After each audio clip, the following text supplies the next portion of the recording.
जब भी पैसों के लेन-देन की बात आती है तो 2 कैटेगरी के लोग होते हैं। कैटेगरी 1 जो बहुत फेयर होते हैं, अगर किसी का ₹1 भी अपने पास में आ जाए तो उनको स्ट्रेस हो जाता है और अगर आ गया गलती से तो एज़ सून एज़ पॉसिबल उसको रिटर्न करने की उनको रहती है। और कैटेगरी 2 जो ज़्यादा टेंशन नहीं लेते, थोड़ा कैजुअल एटीट्यूड होता है, अगर किसी के पैसे आ भी गए तो बहुत बार तो भूल भी जाते हैं वापस करना।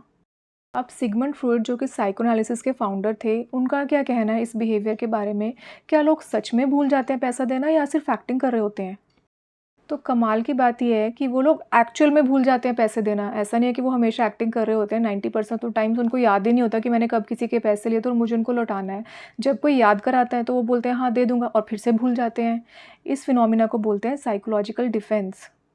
एक्चुअल में उनका ब्रेन पैसे के जाने को एक लॉस समझता है और लॉस के दौरान जो गंदी फीलिंग आती है हमें, उस फीलिंग को अवॉइड करने के लिए वो उस एक्सपीरियंस को ही नहीं होने देता, यानी कि उस बात को ही भुला देता है। पर पैसे का लॉस तो सबके लिए ही लॉस है, तो फिर जो कैटेगरी 1 वाले लोग हैं, उनका ब्रेन कैसे याद रख लेता है कि मुझे किसी के पैसे लौटाने हैं?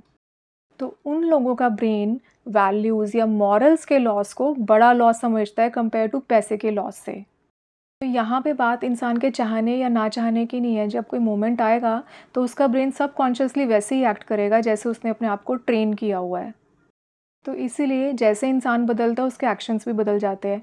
जो इंसान अपनी वैल्यूज़ को ज़्यादा इंपॉर्टेंस देता है तो सबकॉन्शियस ब्रेन भी उसी को इंपॉर्टेंस देगा और जो लोग पैसे को ज़्यादा इंपॉर्टेंस देते हैं तो ब्रेन भी उसी को इंपॉर्टेंस देगा।